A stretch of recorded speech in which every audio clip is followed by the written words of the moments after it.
আল্লাহ তাআলা বলেন, আমার বান্দা যখন অশ্লীলতা, বেহায়াপনা, অসভ্যতা, নোংরামি, নাফরমানি, পাপ করতে করতে এমনকি নিজের উপরে একেবারে জুলুম করে ফেলছে, নেকি বলতে কিছুই নাই, গুনার সাগরে হাবুডুবু খাচ্ছে, আল্লাহ তাআলা তাকেও আশ্বাস দিছে সে যেন আমি আল্লাহকে স্মরণ করে, বান্দা যেন আমাকেই মনে করে এবং আমি আল্লাহর কাছে নিজের গুনাহের জন্য মাফ চায়, তওবা করে আল্লাহকে যেন বলে, আল্লাহ আপনি ছাড়া আমাকে মাফ করবে কি, আর আমি জেনে বুঝে আর করব না, আমি ছেড়ে দিলাম।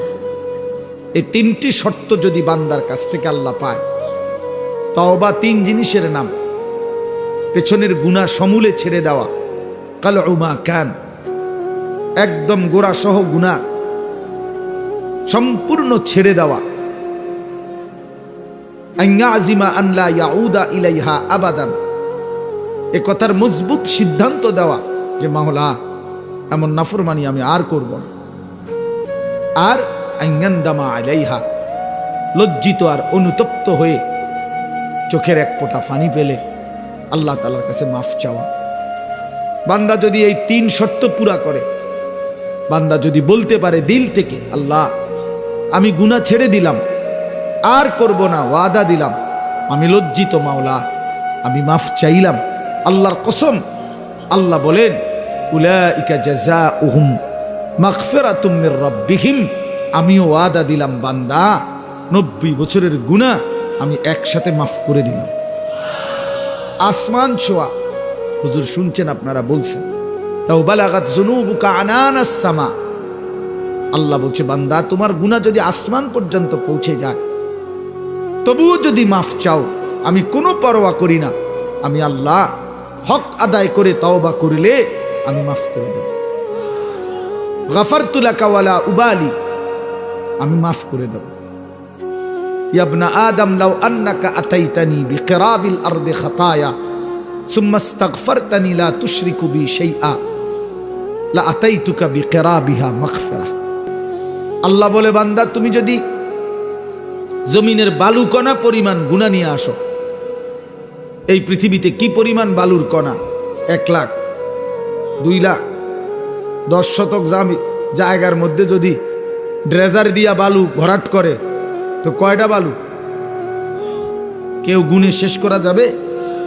তো আল্লাহ তাআলা বলেন এই জমিনের সমস্ত বালু কণা সম পরিমাণ গুনাহ নিয়েও বান্দা তুমি যদি আমার কাছে আসো, সুম্মা ইস্তাগফারতানি, অতঃপর আমি আল্লাহর কাছে তওবা করলাম, শর্ত হইল লা তুশরিকু বি শাইআ, আমার সাথে শিরিক করতে পারবা না,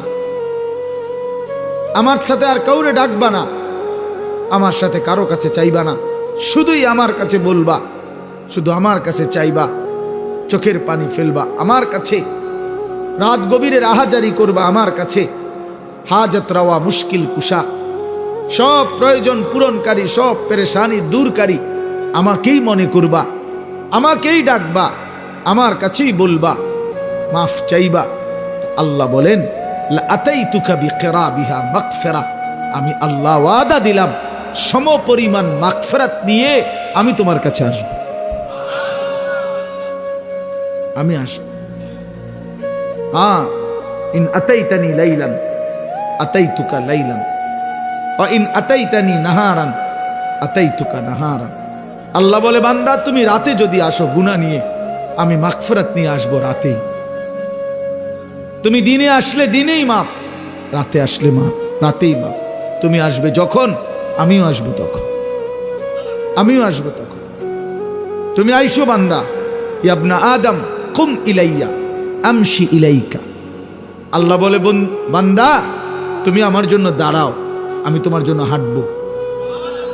ওয়ামশি ইলাইয়া উহারবিলু ইলাইকা, তুমি আমার জন্য হাঁটো, আমি তোমার জন্য দৌড়বো, আমি তোমার জন্য দৌড়ব। তুমি আগাও বান্দা, তুমি 1 কদম, আমি 10 কদম। তুমি হাঁটতে হাঁটতে আসবা, আমি দৌড়তে দৌড়তে মাগফিরাত নিয়ে আসবো। আও বান্দা, লাল্লাহু আশাদ্দু ফারাহান বিতাওবাতি আবদি।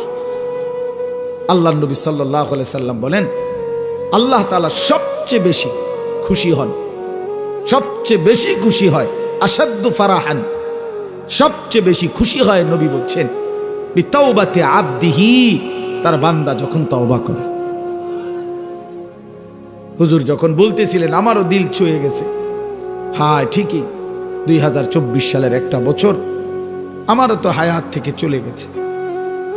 এই এক বছরে আমি কত শত শত মাহফিলে এই তারিখ বলছি 2024।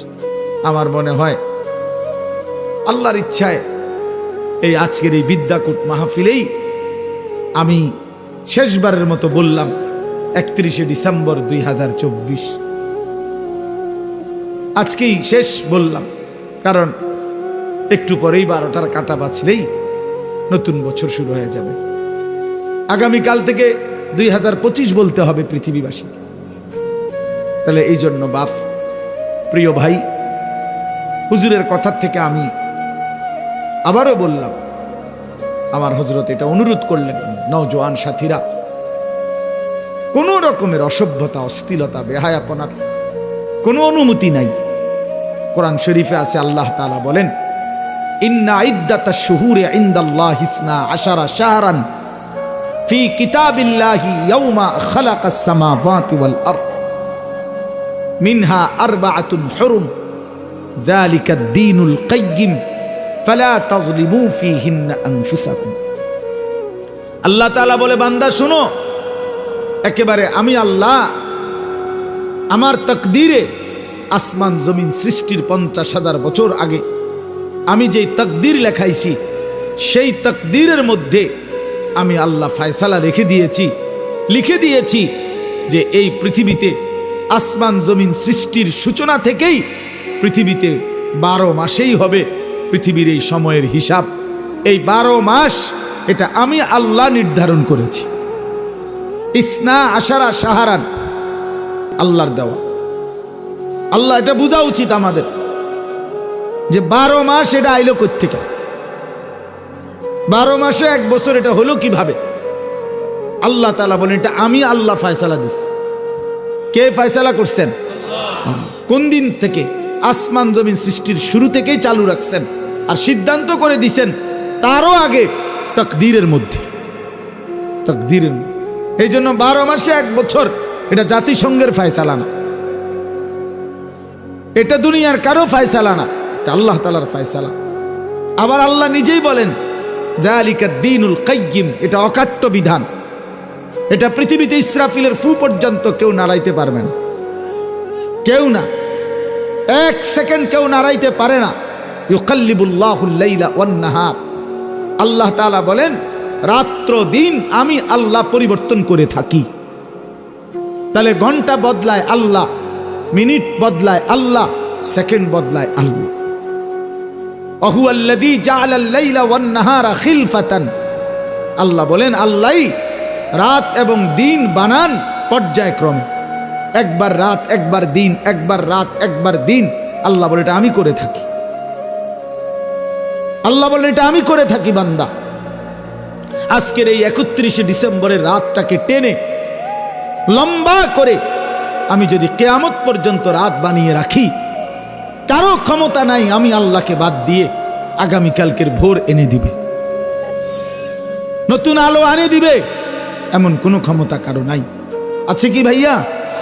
কুল আরাআইতুম ইন জাআলাল্লাহু আলাইকুমুল লাইলা সারমাদান ইলা ইয়াউমিল কিয়ামাহ মান ইলাহুন গায়রুল্লাহ ইয়াতিকুম বিদিয়াইন। সরাসরি কোরআনের আয়াত। আল্লাহ বলে বান্দা বলো না, আমি যদি আজকের রাতকে টেনে লম্বা করে সারমাদান ইলা ইয়াউমিল কিয়ামা, কিয়ামত দিবস পর্যন্ত দীর্ঘ করে রাখি, রাত বানিয়ে রাখি, মান ইলাহুন গায়রুল্লাহ, আমি আল্লাহকে বাদ দিয়ে কে আছে তোমার, ইয়াতিকুম বিদিয়াইন, যে আগামী কালকের আলো এনে দিবে, ভোর এনে দিবে, কে আছে কেউ? তাহলে আজকের রাত তো আগামী কালকে পরিবর্তন করবে মহান আল্লাহ। তো সেই আল্লাহর নাফরমানি করা, সেই আল্লাহর অবাধ্যতা করা, এটা কিভাবে একজন বিবেকবান, সুস্থ, স্বাভাবিক, কমপক্ষে শেষ 1 ফোঁটা ইমানের রক্ত আছে যার শরীরে, এক পবিত্র মায়ের বুকের দুধ খাইছে যেই মুসলমানের বাচ্চা, সে কিভাবে আল্লাহর দেওয়া রাতে, আল্লাহর দেওয়া দিনে, আল্লাহর দেওয়া বছর, আল্লাহর দেওয়া মাস, আল্লাহর দেওয়া প্রতি সেকেন্ডে সে আল্লাহকে বৃদ্ধাঙ্গুলি দেখায়া আল্লাহর নাফরমানির মাধ্যমে কিভাবে উদযাপন করতে পারে? এটা তো কোনো বিবেকবান ইমানদারের কাজ হইতে পারে না, কোনোভাবেই না, কোনোভাবেই না। এই জন্য 31st নাইট হুজুর যেটা বললেন এটা স্পষ্ট কথা, বাপ, এটা আমাদেরও কথা। নওজোয়ান, তুমি প্রতারিত হইও না, মুসলমানের সন্তান তুমি ধোকা খাইও না। 31st নাইট এই বেঈমানরা শুরু করছে, এই কাফেররা শুরু করছে। আল্লাহর কসম, তাদের তুমি নেটে প্রয়োজনে সার্চ দিয়ে দেখো। এই 31st নাইটের মূল বক্তব্য হলো খ্রিস্টানদের কাছে দুই মুখী একটা মূর্তি আছে, যে এই মূর্তির দুইটা মুখ, সামনে একটা মুখ, পিছনেরটাও একটা মুখ, এই দুই মুখী দ্বিমুখী একটা মূর্তি। 31শে ডিসেম্বরের শেষ মিনিটে তারা ওই পিছনের মূর্তির মুখের পিছন দিকে দাঁড়াইয়া বলে, হে মহান দেবতা, বিগত 1 বছরের অপরাধ আমরা অনুতপ্ত মার্জনা করো। আর ঘুরে আইসা আবার পরের মিনিটে, নতুন বছরের প্রথম মিনিটে এই সামনের মুখের কাছে আইসা বলে, আগামী 1 বছর হে মহান দেবতা ভালোভাবে রাখো। এই আল্লাহর কসম, এই দুইমুখী একটি দেবতার কাছে প্রার্থনা করা, এইটাই হলো 31st নাইট। এইটা, এরপরে এইটার মধ্যে অসভ্যতার বাকি রং দিছে। এই গান, বাদ্য, নাচ গান, জিনা, ব্যভিচার, হোটেল, রেস্তোরাঁ, মদের বার, নারী পুরুষের অবাধ মেলামেশা, উলঙ্গপনা, অসভ্যপনা, এগুলো কোনো কুকুর বিড়াল করতে পারে, কোনো জানোয়ার করতে পারে, কোনো ইমানদারের সন্তান করতে পারে না, কোনো মুসলমানের বাচ্চা এটা করতে পারে না, কোনো ইমানদারের সন্তান এটা করতে পারে না। এ তো বেঈমানের আখলাক, এ তো দুশ্চরিত্র, লম্পট। জিনাখোর কখনো পবিত্র হয় না। হারাম সম্পর্ক, বিবাহ বহির্ভূত ছেলে মেয়ের অবৈধ যেই কোনো রকমের সম্পর্ক, এটা তো জিনা, এটা তো ব্যভিচার, ব্যভিচার, ব্যভিচার, ব্যভিচার। এটা অতএব ব্যভিচারিত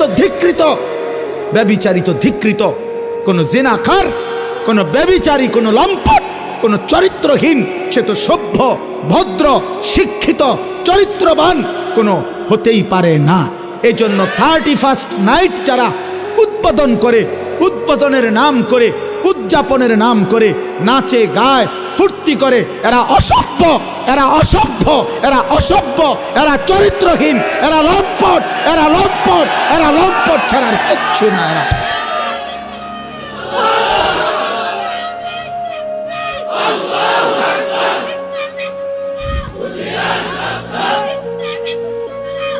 অতএব আমি অনুরোধ করি যুবক, আমার সাফ কথা, আজকে এই বিদ্যাকূটের 10 দিন ব্যাপী ঐতিহাসিক এই তাফসিরুল কোরআন মাহফিল থেকে আমার সমস্ত বুড়া বাপ যারা আছেন, আপনারা বসা থাকবেন, আপনারা বসেন। ওলামায়ে কেরাম যারা বসা আছেন আপনারাও বসা থাকেন। কিন্তু কিশোর, তরুণ, নওজোয়ান, তোমরা যারা এখানে আছো, তোমরা সব দাঁড়ায়া এই বয়স্ক এবং ওলামাদের সামনে ওয়াদা দাও যে 31st নাইটে আমরা থুতু মারি, থুতু মারি, থুতু মারি, থুতু মারি। দাঁড়াও যুবক, দাঁড়াও নওজোয়ান, দাঁড়াও জওয়ান, দাঁড়াও ইমানদার।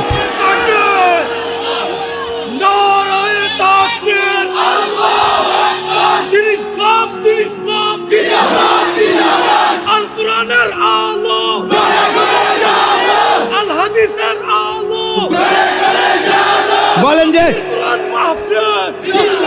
31st নাইটে থুতু মারি, থুতু মারি, বলো থুতু মারি, থুতু মারি।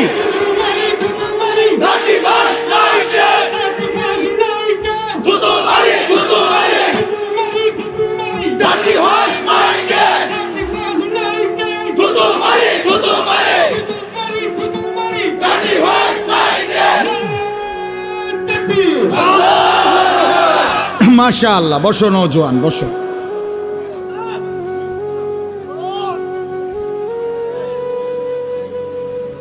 নওজোয়ান তোমরা, আগামীর ইসলাম তোমাদের হাতে ইনশাআল্লাহ, আগামীর কালেমার পতাকা উড়বে তোমাদের হাতে ইনশাআল্লাহ।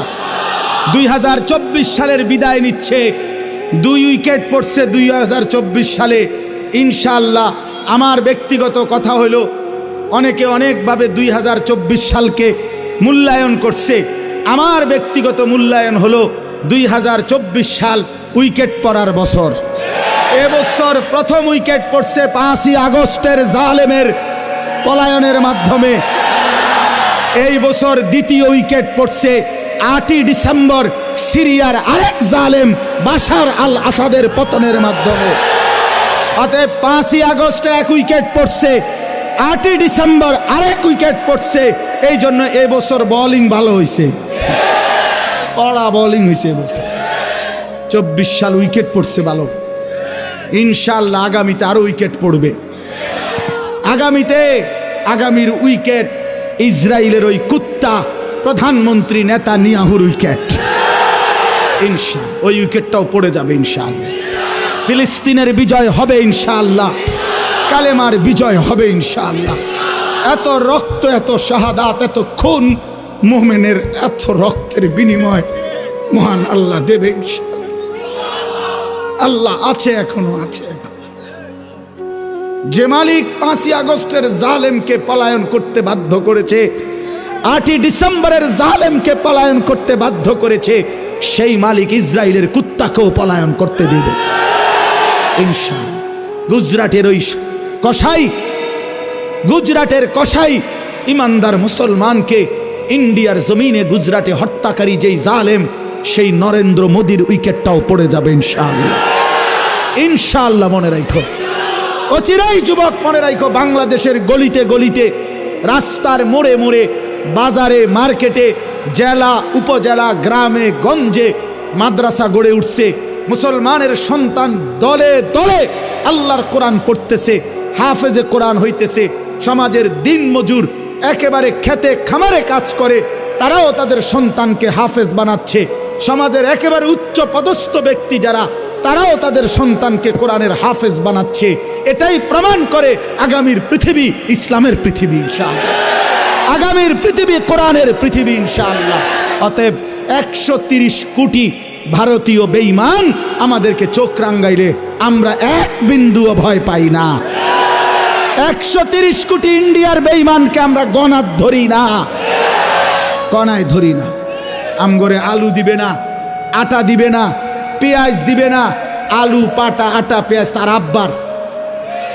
মোদি তোর আব্বার এগুলো বলে। মাশাআল্লাহ, মাশাআল্লাহ। অতএব এটা কারো বাপের না, তাদের আলু, আটা, পেঁয়াজ এগুলো মোদির বাপের বলে, ভারতের আব্বার এগুলো। তোদেরকে বেটা 130 কোটি বেঈমানকে যিনি প্রতিদিন চাল, ডাল, আলু, পেঁয়াজ, ভাত, মাছ খাওয়ায়, তিনি তো আমার আল্লাহ বেটা। আরে আমার আল্লাহ, আমি আজকে যারে এশার নামাজে সেজদা দিছি তিনি তোরে খাওয়ায়। আমি আজকে যারে মাগরিবে সেজদা দিছি তিনি তোরে খাওয়ায়। আমি আজকে যারে আসরের নামাজে সেজদা দিছি তিনি তোদেরকে খাওয়ায়। আমি যারে জোহরে সেজদা দিছি তিনি তোদেরকে খাওয়ায়। আমি ফজরে যারে সেজদা দিছি তিনি তোদেরকে খাওয়ায়। বেঈমান, আমার আল্লাহ তোরে খাওয়ায়, তুই আমারে ধমক দেস কেন? কথা বলেন না কেন? ওরা আমগো ইমানদারকে ধমক দেয়। মন্ডাসে এখন গিয়ে কই নাই বেড়া, পাগলামি করো। হ্যাঁ, মাটি ছোট হইতে পারে, মাতৃভূমি ছোট হইতে পারে, 56,000 বর্গ মাইলের লাল সবুজের ওই পতাকার মাঝখানের যে লাল, এটা রং না, এটা শহীদের খুন। অতএব রক্তের বিনিময়ে আজাদি, খুনের বিনিময়ে স্বাধীনতা। কি তামাশা! এদেশ, এই জাতি, এই মাতৃভূমির সন্তানরা যে রক্ত দিতে জানে, এটা তো আমাদের মানচিত্রেই আছে, আছে না? আমাদের এই লাল সবুজের পতাকার লাল, এটা তো শহীদের খুন। অতএব কোনো পরোয়া করার কিছু নেই ইনশাআল্লাহ। যুবক মনে রাখো, আরে আনিস কোনোদিন হয়তো থাকবে না, মাওলানা মিজান থাকবে না, ওলামায়ে কেরাম আমরা হয়তো থাকবো না, কিন্তু আগামীর পৃথিবী দেখবে ইনশাআল্লাহ দিল্লির লাল কেল্লাতে কালেমার পতাকা উড়বে ইনশাআল্লাহ। ইনশাআল্লাহ, মনে রাখো ইনশাআল্লাহ, কোনো অসুবিধা নেই। আমরা শহীদ হইলে কোনো সমস্যা নাই। বাংলাদেশে কোনো ষড়যন্ত্র বাস্তবায়ন হবে না। ইসকনের গুন্ডা সন্ত্রাসীদের ষড়যন্ত্র বাংলাদেশে বাস্তবায়ন হবে না। সাদের গুন্ডা, সাদের সন্ত্রাসী এই বাহিনীর দ্বারাও এদেশে দাওয়াত ও তাবলীগের মধ্যে যারা যেই গুন্ডারা ঢুকছে, যেই গুন্ডারা সাদের নাম ধরে ওই ভণ্ড প্রতারক মুনাফিক তার গুন্ডা সন্ত্রাসীরাও এদেশে টিকবে না ইনশাআল্লাহ। দিল্লির সাদ জানে না এটা বাংলাদেশ, এটা বাংলাদেশ, এটা দিল্লি না, সে জানে না এটা। অতএব এদেশের লক্ষ লক্ষ ওলামায়ে কেরাম, তাওহীদি জনতা ইমানদারের কলিজায় খুন দিয়েছে। টঙ্গীর বিশ্ব ইজতেমার পবিত্র জমিনকে রক্তে ভাসাইছে যারা, ওরা গুন্ডা, ওরা সন্ত্রাসী, সাদ ভণ্ড। বলো সাদ ভণ্ড, সাদ ভণ্ড, সাদ ভণ্ড। অতএব সাদের কোনো কার্যক্রম, তার অনুসারীদের কোনো কার্যক্রম বাংলাদেশে হতে দেওয়া হবে না। এদেশ শাহজালালের, শাহপরানের, এদেশ উলামায়ে কেরামের, এদেশ হাটহাজারীর আল্লামা শাহ আহমদ শফি রহমতুল্লাহ আলাইহির নাফরমান এখন হেফাজতে ইসলাম চিনে না, আল্লামা মামুনুল হক চিনে না, আমাদের উলামায়ে কেরামকে চিনে না, মামুনুল হক তার বাপ মামুনুল হককে চিনে না, হেফাজতে ইসলামকে চিনে না। আরে বেটা বেঈমান, এখনো 2013 সালের 5ই মের রক্তের গ্রান শাপলা চত্বরে গিয়া নাক লাগাও, রক্তের গ্রান পাইবা। ওলামায়ে কেরামের পবিত্র তাজা খুনের রক্তের গ্রান লাগবে। এখনো এখনো রক্ত শুকায় নাই শাপলা চত্বরে। ওরা মুসলিম লেবাসধারী। আরে কোনো কাফেরে মারলে মুসলমান মেনে নিতাম, যে নেতানিয়াহু মারছে, মুদিয়ে মারছে, ট্রাম্পে মারছে, মনটারে বুঝাইতাম। মুসলিম পরিচয়ধারী সারা দিন মিয়া, সারাটা দিন ইজতেমার মাঠে কাজ করছে যেই মানুষগুলো, এই লক্ষ লক্ষ সারা পৃথিবীর ইমানদারদের জন্য মাঠ তৈরি করে 5 ওয়াক্ত নামাজ পড়ে রাত্রি গভীরে যে মানুষগুলো একটু ঘুমাইছে, ঘুমন্ত ইমানদার মুসলমানকে মুসলিম পরিচয়ধারী কোনো ব্যক্তি কিভাবে হত্যা করতে পারে, কিভাবে রক্ত ঝরাইতে? আরে সাদ তুই কি করলি? ওয়াসিফ তুই কি করলি? করলি কি? কি করলি তুই? ইমানদারের রক্ত ঝরাইলি কেমনি? মুসলমানের রক্ত ঝরাইলা কেমনি? যেই হাফেজ সাহেব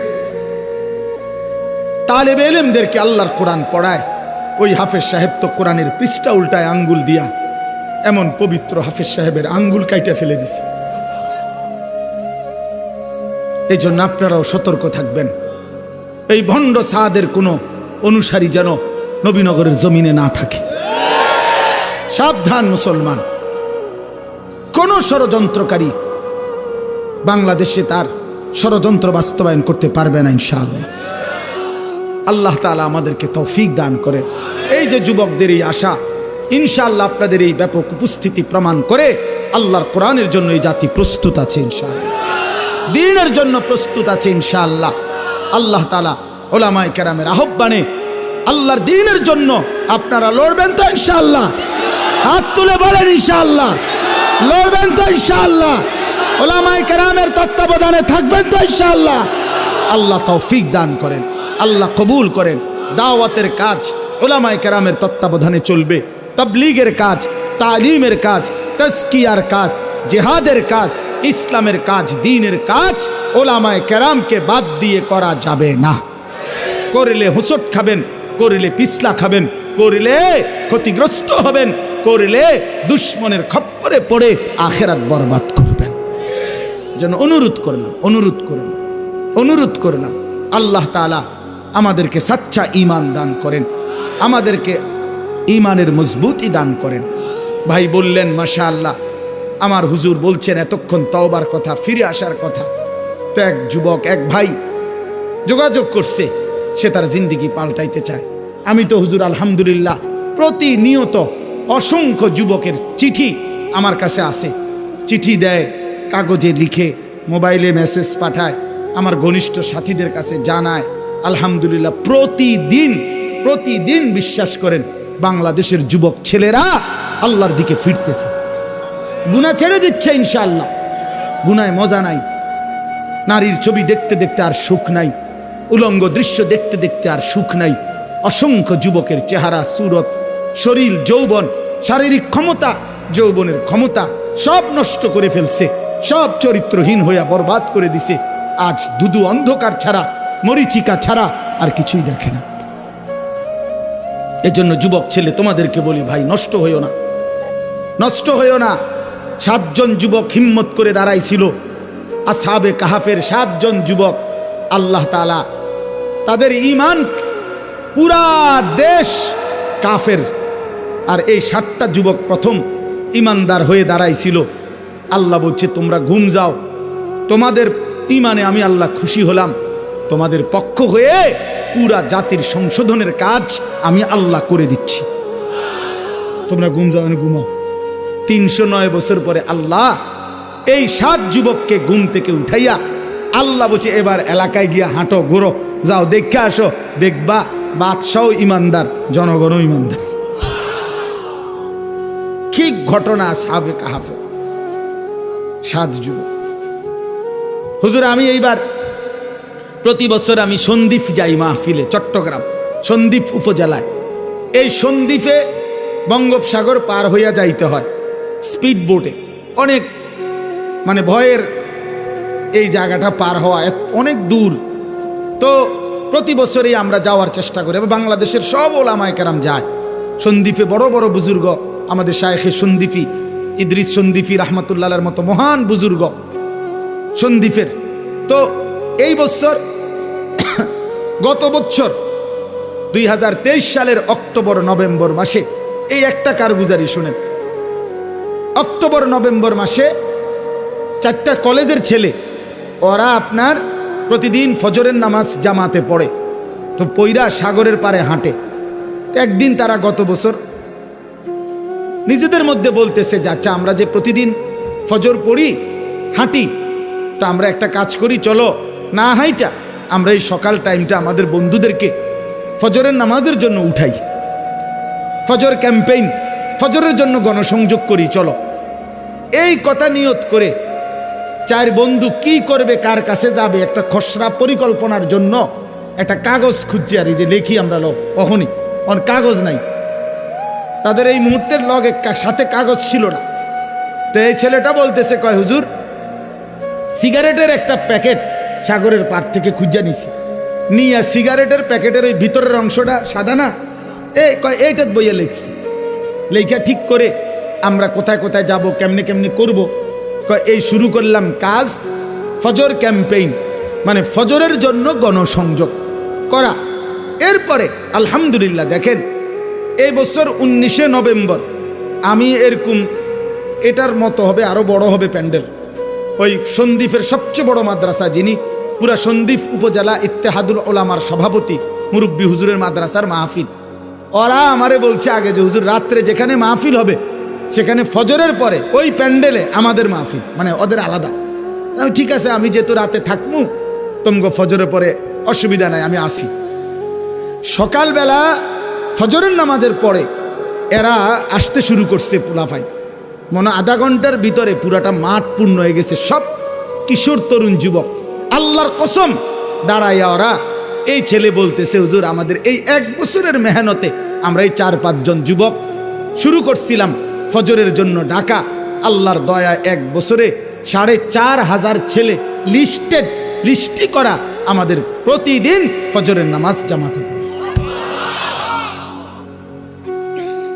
কি করতে পারে যুবক? যুবক চাইলেই সমাজের প্রত্যেকের হাতে হাতে মদের বোতলও তুলে দিতে পারে, যুবক চাইলে প্রত্যেকের হাতে হাতে নামাজের মুসল্লাও তুলে দিতে পারে। যুবককে আল্লাহ শক্তি দিছেন, আল্লাহ তো শক্তি দিছেনই কাজ নেওয়ার জন্য, না তো শক্তি কেন দিলেন? আল্লাহ তাআলা যৌবন কালকে বলছেন কুওয়াত, শক্তি। আল্লাহুল্লাযী খালাকাকুম মিন দুফিন, আল্লাহ বলছে তোমাদেরকে আমি সৃষ্টি করেছি দুফ, দুর্বল অবস্থায়, তার মানে শিশুকাল। সুম্মা জাআলা মিন বাদে দুফিন কুওয়াতান, অতঃপর সেই দুর্বলতার পরে আমি তোমাদেরকে দিলাম শক্তি, মানে যৌবন। সুম্মা জাআলা মিন বাদি কুওয়াতিন দুআফান ওয়া শাইবা, পুনরায় আবার সেই শক্তির থেকে আবার ফিরিয়ে দিলাম দুর্বলতা এবং বার্ধক্য। তাহলে বোঝা গেল শিশুকালও দুর্বল, বৃদ্ধকালও দুর্বল, তাহলে শক্তি কখন? আল্লাহ কোরআনে বলছে। এই জন্য অনেক নওজোয়ান, আমি তোমাদের জন্য দিল থেকে দোয়া করি বন্ধু, রাত এই গভীরে আমরা প্রত্যেকেই এই 10 দিন ব্যাপী ঐতিহাসিক এই তাফসিরুল কোরআন মাহফিলে তোমরা নিজেকে পরিবর্তনের সিদ্ধান্ত নাও। ঠকবা না ইনশাআল্লাহ। আল্লাহকে সেজদা দিয়ে কেউ ঠকে না, প্রিয় নবী সাল্লাল্লাহু আলাইহি সাল্লামকে অনুসরণ করে কেউ ঠকে না। আল্লাহ তাকে দামি বানায় দুনিয়াতেও আখিরাতেও। আখিরাতেও কোনো পাপী, কোনো চরিত্রহীন, কোনো লম্পট, কোনো দুশ্চরিত্র বন্ধু সে মানুষের কাছে ঘৃণিত হয়, ঘৃণিত হয়। তোমরা যারা 5 ওয়াক্ত নামাজ পড়ো না, তোমরা লজ্জিত ঘৃণিতই হবা ভাইয়া। আল্লাহ তাআলা আমাদের সন্তানদেরকে বুঝার তৌফিক দান করেন। আমি শুধু আয়াত পড়ছি, অল্প একটু বলি, তাইলেই আমার কথা শেষ। এই কোরআনুল কারীমের এই সূরার তরজমাটুকু বলি। 30 নম্বর পারা একটা ছোট্ট সূরা আমি পড়ছিলাম, 94 নম্বর সূরা। এটা আমার বলার উদ্দেশ্য আছে। এই পড়ার উদ্দেশ্যটা হইল, এটার মধ্যে আমাদের প্রিয় নবী সাল্লাল্লাহু আলাইহি সাল্লামকে সরাসরি আল্লাহ তাআলা সম্বোধন করে নবীজি সাল্লাল্লাহু আলাইহি সাল্লামকে কিছু কথা বলেছেন এবং নবীজির মর্যাদা, সান্ত্বনা, ইজ্জত, আজমত আল্লাহ তাআলা তুলে ধরেছেন। এখানের মূল বিষয়টা হইল, প্রিয় নবী সাল্লাল্লাহু আলাইহি সাল্লাম 40 বছর বয়সে তিনি যখন ইসলাম প্রচারের দায়িত্ব পেলেন, আল্লাহ বললেন মানুষকে আল্লাহর দিকে ফিরাবার, তখন একটা মিনিট শুধু চিন্তা করেন যে নবীজি সাল্লাল্লাহু আলাইহি সাল্লাম একটা মিনিট ভাবেন, শুধু 40 বছর বয়সে আল্লাহ পাক যখন ওনাকে দায়িত্ব দিলেন তখন তিনি কোন সমাজে দাঁড়াইলেন। 1 নম্বর কথা হলো, আল্লাহ তাআলা তাকে যেই জিম্মাদারি দিলেন, এই দায়িত্ব পালনের জন্য এই মুহূর্তে তার সাথে একজন সহযোগিতাকারী কেউ নাই। প্রথম দিন কল্পনা করেন যে কেউ নাই, উনি একাই। আচ্ছা, 2 নাম্বার, সমাজের ডান দিক থেকে বাম দিকে, উত্তর দিক থেকে পূর্ব, দক্ষিণ দিকে, পূর্ব থেকে পশ্চিম দিকে, অর্থাৎ এই সমাজের নবীর সমাজটা একটা জায়গায় তাকাইলে কোথাও কোনো আলো নাই। কোথাও কি নাই? মানে এই আলো না। ইনসানিয়াত, মনুষ্যত্ব বলতে, মানবতা বলতে কিচ্ছু নেই। আল্লাহ চেনে না, আখেরাত চেনে না, ইবাদত বুঝে না, মৃত্যু কি জানে না, কবর কি বুঝে না, আখেরাত বলতে কিছুই জানে না। পৃথিবীর সমস্ত অপরাধ এক কথায় যা হইতে পারে তার সব কিছু তারা তখন করতেছে, ঠিক কি না? চুরি, ডাকাতি, জিনা, ব্যভিচার, মদ, জুয়া, সুদ, ঘুষ, ধর্ষণ, নির্যাতন, লুণ্ঠন, ছিনতাই, রাহাজানি, মূর্তি পূজা, শিরিক, কুফর, সব কিছু 16 আনা। এখন এই অবস্থায় একটি গোটা পৃথিবীর মানুষকে সংশোধনের জন্য একজন রাসূলকে দায়িত্ব দেওয়া হইল। উনি যদি 1 মিনিট চিন্তা করে, হায় আল্লাহ, কোন দিক দিয়ে শুরু করবো, কেমনে শুরু করবো, বুঝামু কেমনে, কারে কমু কিতা, যে এই পরিমাণ সদর বদর এটি বাইল করমু কেমনে আমি, ঠিক না কথাটা? চিন্তা করলে কি পরিমাণ অন্ধকার। আমরা ইতিহাসের বইতে বলছি যে 3W ছিল আরবের মানুষদের নিত্যদিনের অভ্যাস। 3টা W, ইংরেজি W আর কি, একটা অক্ষর আছে না ইংরেজিতে, একটা হলো ওয়ার মানে যুদ্ধ, মারামারি, 2 ওমেন নারী, 3 ওয়াইন মানে মদ। যুদ্ধ, নারী, মদ, এই 3 জিনিস ছিল তাদের নিত্যদিনের কাজ। মারামারি, হানাহানি, মদের আড্ডা, জুয়ার আড্ডা, নারীর আড্ডা, এই ছিল জীবন। আপনি আশ্চর্য হবেন, আমি নিজে পড়ছি এবং হুজুর মাজা খাসিরাল আলাম বিইনহিতাতিল মুসলিমিন, যে বইটা, মুসলিম উম্মার পতনে বিশ্বের কি ক্ষতি হলো, সৈয়দ আবুল হাসান আলী নদভী রাহমাতুল্লাহ আলাইহির লিখিত সেই পৃথিবী বিখ্যাত বই। ওলামায়ে কেরামের অক্ষরে অক্ষরে বর্তমান যুগ চাহিদা অনুপাতে আমি নওজোয়ান আলেম যারা আছেন আপনাদেরকে অনুরোধ করলাম, এই বইটা পড়েন, একেবারে লাইনে লাইনে পড়েন। আল্লামা আবু তাহের মিসবাহ দামাত বারাকাতুম আদিব সাহেব হুজুর অনুবাদ করছে। এটা পড়েন, ফায়দা হবে। 1450 বছরের ইতিহাস বুঝবেন। তো ওইখানে আছে যে এই জাহিলি সমাজে একটি মতবাদ ছিল, একজন ধর্মগুরু ঘোষণা দিছিল তখনকার সময়ে নবীজির আগমনের পূর্বে 3 জিনিসে কারো কোনো একক মালিকানা নাই, সবার সমান মালিকানা। 3টা জিনিসের মধ্যে, 1 আগুন, আগুন সবার মালিকানা, 2 পানি, 3 নারী। নাউযুবিল্লাহ, কথা বুঝেন নাই? আগুন, পানি, নারী, কারো একক অধিকার নাই। নারী যেখানেই থাকুক, যার কার এটা কোনো কথা নাই, যার যেখানে ইচ্ছা উপভোগ করবে, তার কোনো ব্যক্তি স্বাধীনতা, ব্যক্তি পরিচয় বলতে কিছু নেই। এত জঘন্য ছিল সমাজ, এত নিকৃষ্ট ছিল সমাজ। সেই সমাজটাকে পরিবর্তন করার জন্য আল্লাহ তাআলা নবী সাল্লাল্লাহু আলাইহি সাল্লামকে বলছেন। আপনি চিন্তা করে দেখেন কত বড় ভারী দায়িত্ব। আমার যদি বলে যে এই বাংলাদেশের অথবা আমার ইউনিয়নের সবডি মদখোর, ফুট্টাখোর, বাবাখোর, ডাইলখোর, ইয়াবাখোর, এগুলারে ঠিক করা, তো আমার জান শেষ। এরপরে তো সুদখোর, ঘুষখোর রয়েছে আলাদাই, বাকি সিটার বাটফার তো আলাদাই আছে। শুধু বাবাখোর ঠিক করতে গেলে তো আমি দাদাখোর হয়ে যাব, আমার হায়াত শেষ হয়ে যাবে। তাইলে রাসূলুল্লাহ কথাটা খেয়ে আমি একবারে বললে ফেলবো অর্থ, শুধু প্রেক্ষাপটটা বলতেছি। নবী সাল্লাল্লাহু আলাইহি সাল্লামকে তাইলে আল্লাহ তাআলা কত বড় ভারী জিম্মাদারি দিছে। শুধু আরব না, নবীজি শুধু আরবের না, গোটা পৃথিবীর সংশোধন। আল্লাহু আকবার, গোটা পৃথিবীর সংশোধনের দায়িত্ব আল্লাহ দিছেন। আচ্ছা, এই তো একটা বিষয়। তাহলে কাজটা অনেক ভারী ছিল কিনা, যথেষ্ট পেরেশানির বিষয় ছিল কিনা? আহা, কি হবে, মনে হয় যেন একটা মহাসাগরের মাঝখানে ওনারে দাঁড় করাই দিছে যে এইবার আপনি এই সাগর পাড়ি দেন। আচ্ছা, কিভাবে? নৌকা নাই, বাহন নাই, জাহাজ নাই, অর্থাৎ কেউ নাই, মনে হয় যেন এরকম ভাবে। আচ্ছা, 2 নাম্বার, একে তো দায়িত্ব দিছে, কঠিন দায়িত্ব বোঝা। এবার আল্লাহ তাআলা বলছেন আরেকটা কথা, ফাস্তাকিম কামা উমিরতা।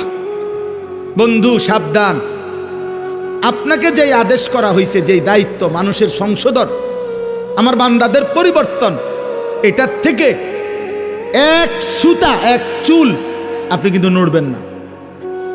ফাস্তাকিম, মজবুত থাকেন, অটল থাকেন, অবিচল থাকেন, সুখে থাকেন আর দুঃখে থাকেন, জুলুম করুক, অত্যাচার করুক, নির্যাতন করুক আর বিদ্রুপ করুক, পাথর মারুক আর উটের নারী ভুড়ি চাপায় দোক, আপনারে পাথর মারুক আর যাই করুক, আপনার পেটে ভাত থাকুক কিংবা না থাকুক, আপনার সাহাবীদেরকে অত্যাচার করুক আর শহীদ করুক, ফাস্তাকিম, আপনি কিন্তু এক সুতা, এক চুল নড়বেন না। আপনার কাজ, আপনার দায়িত্ব, আপনার জিম্মাদারি আপনি আদায় করবেন। তাহলে এবার 2টা বিষয়, এক, দায়িত্বটা অনেক ভারী, আবার বলছে বাদ দন যাইতো না, ছাড়ন যাইতো না। বিষয়টা কেমন কঠিন হয়ে গেল, কঠিন হয়ে গেল কিনা? রাসূলুল্লাহ সাল্লাল্লাহু আলাইহি সাল্লাম এই পেরেশানি, চিন্তা, উম্মতের ফিকির, সংশোধনের ফিকির, মানুষকে আল্লাহর দিকে ফিরাবার ফিকির, নবীজির অবস্থা হয়েছে যেন এমন যে কোমর বাঁকা যাইতেছে, অর্থাৎ টেনশনে, আহা আমি কি করব, কিভাবে করব? তো আল্লাহ তাআলা বলেন, বন্ধু এই সব কিছুর মোকাবেলায় আপনি শুধু এবার শুনেন, যার আল্লাহ আছে তার তো সবই আছে, তার সবই তো আছে। তো আমি সব ব্যবস্থা করতেছি, আপনারা দায়িত্ব দিয়ে, আমি তো আজার না, আমি আপনার জন্য সিস্টেম করতেছি, সবটা আমি সিস্টেম করে দেব। আপনি শুধু মজবুত থাকেন, আপনি শুধু কাজে নামেন, বাকিটা আমি দেখব। তো রাসূলুল্লাহ সাল্লাল্লাহু আলাইহি সাল্লাম সিদ্ধান্ত নিলেন কাজে নামবেন, আল্লাহর দ্বীন প্রচার করবেন মজবুতির সাথে। তো আল্লাহ তাআলা বলেন, এবার আমার কুদরতি ব্যবস্থাপনা আপনার জন্য শুনেন। 1, আলাম নাশরাহ লাকা সাদরাক, আমি আল্লাহ প্রথম আপনার দিল, আপনার কলিজার ভিতরে এলেম, হিকমত, আখলাক, হিম্মত, ইস্তেকামত, সুজাআত, বীরত্ব যা দরকার আল্লাহর দিন পৃথিবীর শেষ প্রান্ত পর্যন্ত পৌঁছাবার জন্য তার সবটা আমি আল্লাহই আপনার সিনাতে দিয়ে দিলাম। এবার নবী মক্কার কুরাইশদের সামনে, হাদিসে আছে, একদিন ঘোষণা দিছে যে মক্কাবাসী, আসমানের ওই সূর্য আমার যদি হাতে দাও, চাঁদটাও যদি আমার হাতে এনে দাও, আর আমারে যদি বলো কালেমার দাওয়াত ছেড়ে দিতে, আল্লাহর কসম মুহাম্মদ 1 সেকেন্ড আল্লাহর দ্বীনের দাওয়াত ছাড়বে না। এই কলিজার মধ্যে আল্লাহ এমন ঈমান দিয়েছে, ওয়াল্লাহি লা ওয়াদাতুমুশ শামসা ফি ইয়ামিনি ওয়াল কামারা ফি ইয়াসারি ওয়া আমারতুম আন আতরুকা হাযিহি দাওয়া লান আতরুকাহা হাত্তা উনাফিজাহা আও আমুতা ইলাল্লাহ। হয় জমিনে কালেমা বাস্তবায়ন হবে, নয় আমি শহীদ হয়ে আল্লাহর কাছে ফিরে যাব, কিন্তু মাঝখানে কোনো কম্প্রোমাইজ নাই, মাঝখানে কোনো কিছু নাই, এইরকম মজবুত। তাহলে আল্লাহ তাআলা বলেন, বন্ধু আপনার সিনার মধ্যে যা দরকার ইসলামের জন্য, দিন প্রচারের জন্য, কালেমার প্রচারের জন্য, সমস্ত কিছুর মোকাবেলায় আমি আল্লাহ তা পূর্ণ দিয়ে দিয়েছি। 2 ওয়াদানা আনকা বিজরাক আল্লাযী আনকাদা যাহরাক, যেই টেনশন, যেই চিন্তা, যেই পেরেশানি, যেই অস্থিরতা আপনার বোঝার মতো আপনার কাঁধে চাপছিল, আমি আল্লাহ নিজে আপনার সেই বোঝা যা আপনার পিঠ নুয়ে দিছিল, কোমর মনে হয় বাঁকা করে দিছিল টেনশনে, অস্থিরতায়, আমি নিজ হাতে তা দূর করে দিয়েছি, আমি নিজ হাতে দূর করে দিয়েছি। আপনি শুরু করছেন, আমি আল্লাহ একজন একজন করে আপনার পক্ষে ইমানদার আনতে থাকছি। প্রতিটা সাহাবী যারা আপনার হাতে কালেমা পড়ছে, এ তো আমি আসমানের ফয়সালা।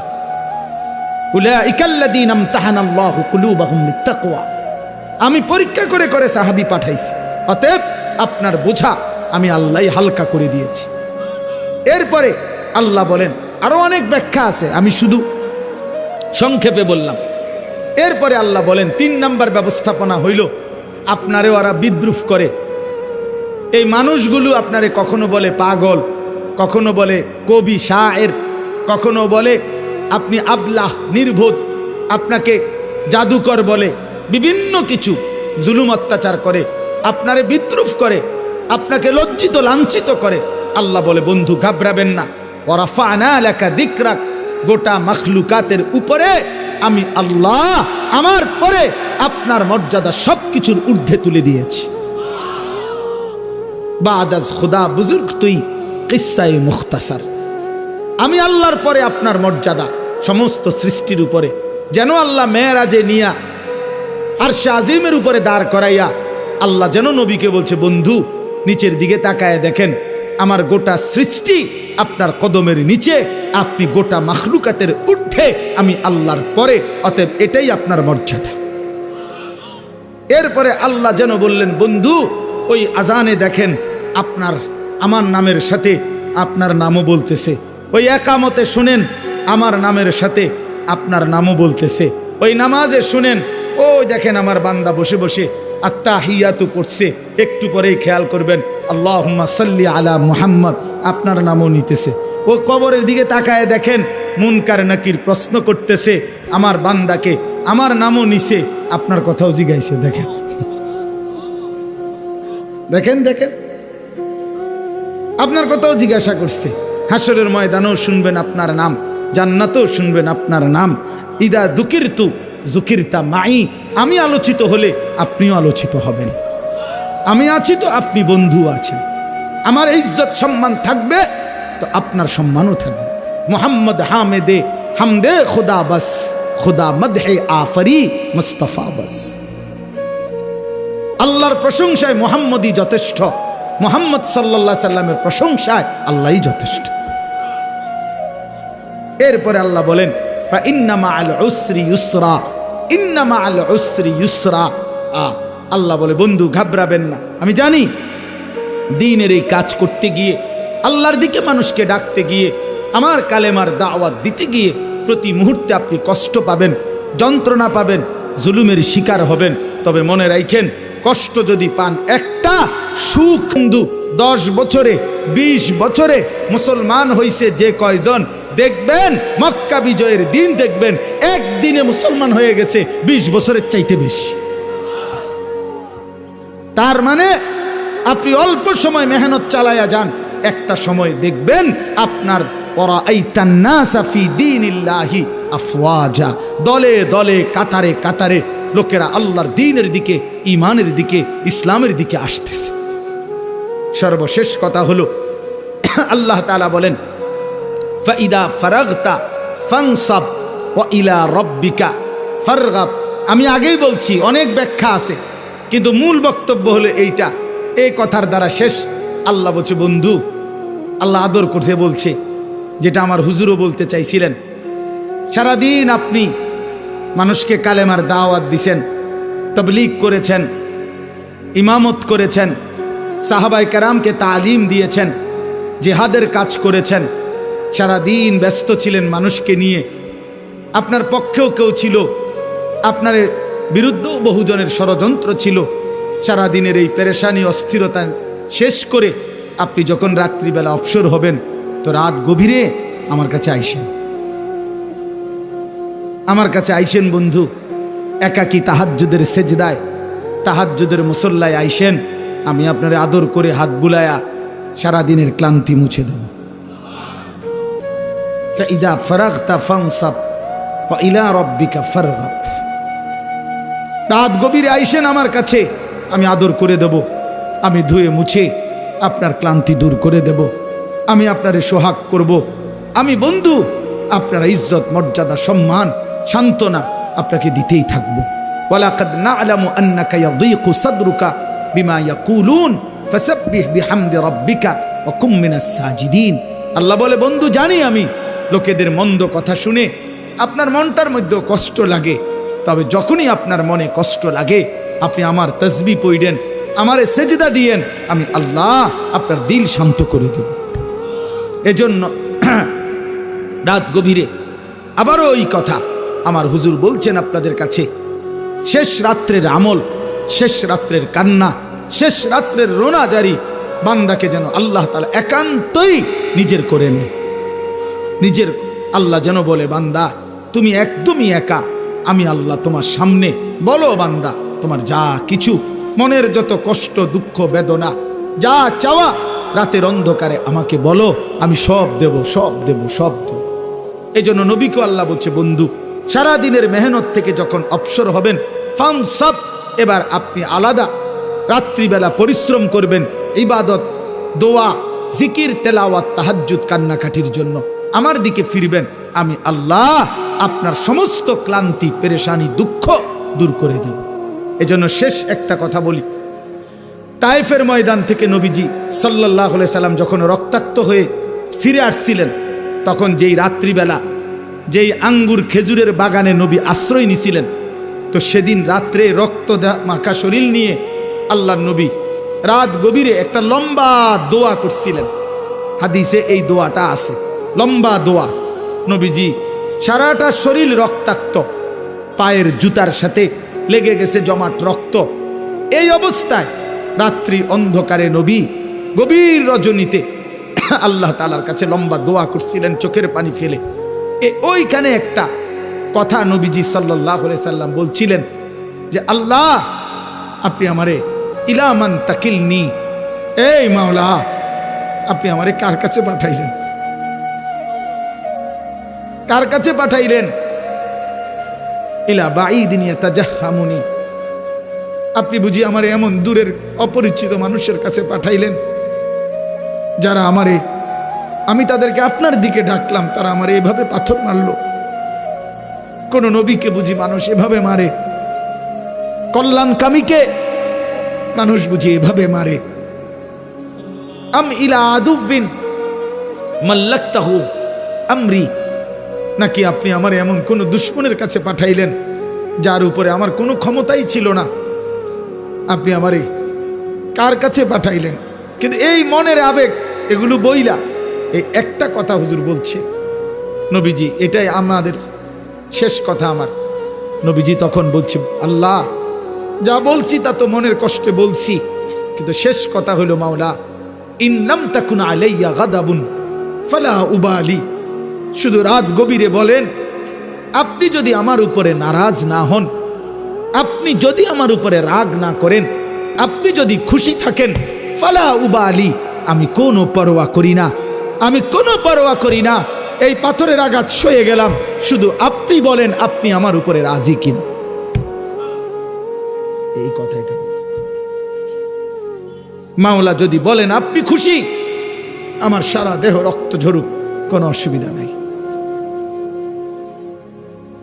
এজন্য সাদ তুমি ভালো করো নাই, তুমি তোমার গুন্ডা সন্ত্রাসী দিয়ে ইমানদারের রক্ত ঝরিয়েছ, কিন্তু তুমি জানো না রক্ত ঝরানো শহীদের খুন ঝরা এ তো রাসূলুল্লাহ সাল্লাল্লাহু আলাইহি সাল্লামের দেহ মোবারক থেকে ঝরেছে। যদি মুমিনের উপরে আল্লাহ রাজি হয়, উলামায়ে কেরাম আজকে নতুন করে একদিন দুই দিন না, রাসূলুল্লাহ সাল্লাল্লাহু আলাইহি সাল্লাম যে ওয়ারাসাত উত্তরাধিকার উম্মতের উলামায়ে কেরামকে দিয়ে গেছে, 1450 বছরের উম্মতের উলামায়ে কেরাম আপনাদের পাহারাদার। আপনারা শুনতে চাইলেও আমরা বলবো, আপনারা শুনতে না চাইলেও আমরা বলবো, যেখানেই অন্যায়, যেখানেই কুফর, যেখানেই শিরিক, যেখানেই বিদআত, যেখানেই গোমরাহি, সেখানেই উলামায়ে কেরামের প্রতিবাদ।